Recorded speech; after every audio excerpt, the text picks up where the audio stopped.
500 years to build a civilization, less than 2 weeks to erase it.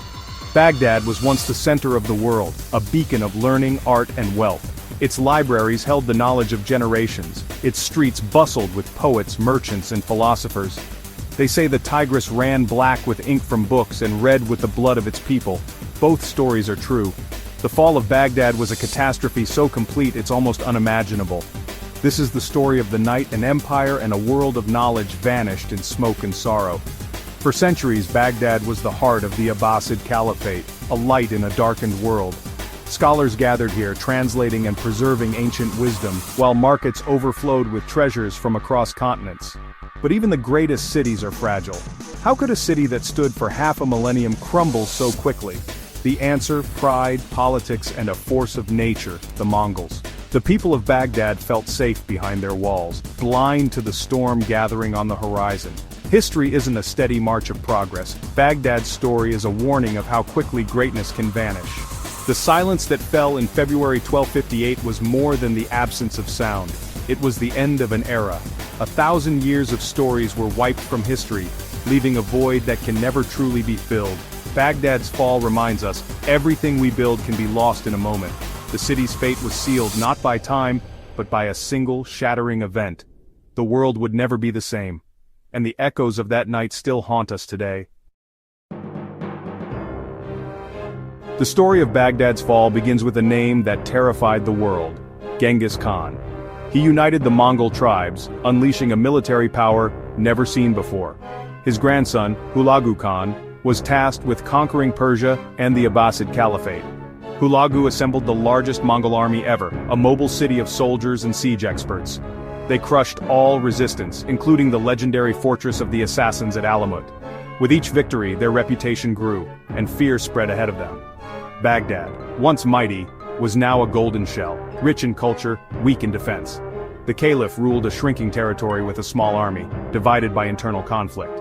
Some urged negotiation, others insisted Baghdad was invincible, protected by God and history. This fatal indecision left the city unprepared as Hulagu's army closed in. The Mongols offered only 2 choices: total submission or total destruction. Baghdad, lost in its glorious past, was about to face a brutal lesson. The world watched, waiting for the storm to strike. The stage was set for a clash of civilizations. The fate of Baghdad hung in the balance, and the Mongols were relentless. In the days before the siege, Baghdad was gripped by fear and uncertainty.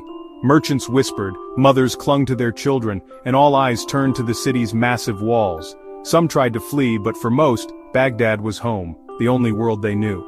As the Mongol vanguard appeared, a strange quiet settled over the city. The enemy camp grew each day, a sea of tents and banners stretching for miles. At night, the glow of thousands of campfires surrounded Baghdad like a ring of fire. Stories of Mongol cruelty spread and hope flickered in the gathering darkness. The final sunset before the assault was beautiful and heartbreaking, a last moment of peace. Everyone knew it was the end of an era. As darkness fell, a profound sense of doom settled over the city. The Golden Age was over. The city held its breath, waiting for the inevitable storm. The world outside had vanished, replaced by an army that blotted out the sun. Baghdad's fate was sealed. The night was coming, and with it, a terror that would be remembered for centuries. The city's last sunset marked the end of a civilization, and the beginning of its darkest night. At the center of the storm was Caliph al-Mustasim, a man more poet than statesman. He believed his title was a shield, that no one would dare destroy the spiritual head of Sunni Islam. When Hulagu Khan sent demands, the Caliph responded with arrogance and empty threats. His army was small, his allies alienated, and his city unprepared for siege. Some advisors urged surrender, others fed his pride, insisting Allah would protect Baghdad. Al-Mustasim listened to what he wanted to hear, trapped by the grandeur of his own history. As Mongol catapults battered the walls, his confidence cracked. He expected negotiation, not relentless assault. The Caliph became a frightened leader, trapped in his palace as his world crumbled. His miscalculation was not just political, it was a death sentence for his city. The shadow of God on earth was now powerless. Baghdad's fate was sealed by pride and denial, and the cost would be unimaginable. Hulagu Khan was a master of siege warfare. He surrounded Baghdad completely, splitting his forces on both banks of the Tigris. A palisade and deep trench cut off every escape and supply line.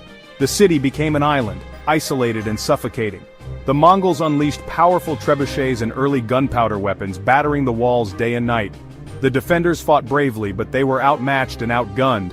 On January 29, 1258, the main assault began, a deafening, relentless attack. The Mongols concentrated on the eastern wall, hammering it without pause. Despite desperate repairs, the ancient walls began to crumble. A major tower collapsed, and Mongol soldiers poured through the breach. The defenders mounted a desperate stand, briefly pushing the attackers back. But Hulagu's army was vast, with endless reserves. The fate of Baghdad was sealed. The ring of iron had closed. Once the walls were breached, Baghdad's defenses collapsed with shocking speed. The Caliph tried to negotiate, but it was too late. Hulagu wanted vengeance, not tribute. On February 10th, the Caliph and his court surrendered, hoping for mercy. They found none. With the city defenseless, Hulagu unleashed his army. What followed was not a battle, but a massacre. For 7 days, soldiers killed, looted, and burned without mercy. Men, women, and children were slaughtered in homes, mosques, and marketplaces. The city became a slaughterhouse, the air filled with smoke and the stench of death. Palaces, mosques, hospitals, and homes were put to the torch. Baghdad, a center of civilization for 5 centuries, was erased in days. Survivors told stories of horror, hiding under bodies, haunted by screams. The week of slaughter was a descent into hell. The lights went out in the heart of the Islamic world, and the empire crumbled in fire and fear. The destruction went beyond human life. Hulagu targeted Baghdad's soul, its knowledge. The House of Wisdom, a grand academy and library, was stormed and destroyed. Centuries of manuscripts on science, philosophy, and literature were thrown into the Tigris. Survivors said the river ran black with ink and red with blood. One of history's greatest repositories of knowledge was lost forever. The city's population was annihilated, its social fabric destroyed. The few survivors wandered a ghost city of ruins and decay. The Caliph's fate was grim, rolled in a carpet and trampled to death, a humiliating end for the last Abbasid ruler. His death symbolized the end of a dynasty and the utter subjugation of an empire. The Golden Age ended not with a whisper, but a crushing blow. Baghdad's libraries, gardens, and people were gone. The world lost secrets, poems, and discoveries we'll never know. The rivers of ink and blood marked the end of an era. The silence that followed was absolute. Civilization itself seemed to have died. News of Baghdad's fall sent shockwaves across the world. In the Muslim world, it was met with disbelief and mourning. The city was more than a capital, it was a symbol. The psychological impact was immense. If Baghdad could fall, what city was safe? In Europe, some saw the Mongols as potential allies, but most were terrified by their brutality. The fall of Baghdad ended the Islamic Golden Age.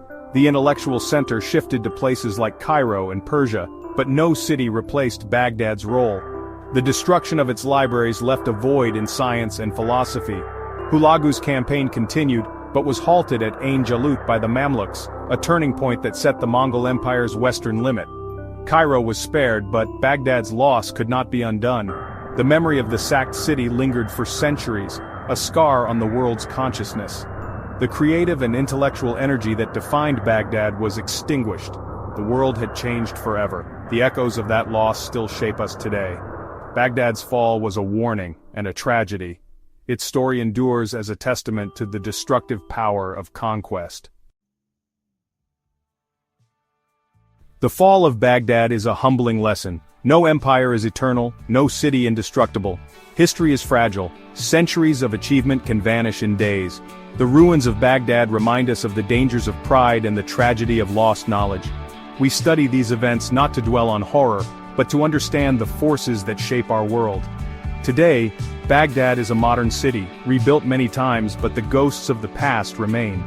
The memory of the House of Wisdom and the rivers of ink and blood are woven into its identity. Baghdad endures, a symbol of resilience in the face of destruction. Its story is part of our shared human story, a guide for the future. By exploring history, we learn about ourselves and our world. The fall of Baghdad is just one chapter in the vast book of human experience. There are countless other stories, each with lessons to teach. keep turning the pages, keep listening to the echoes of history. In understanding our past, we find the wisdom to shape a better future.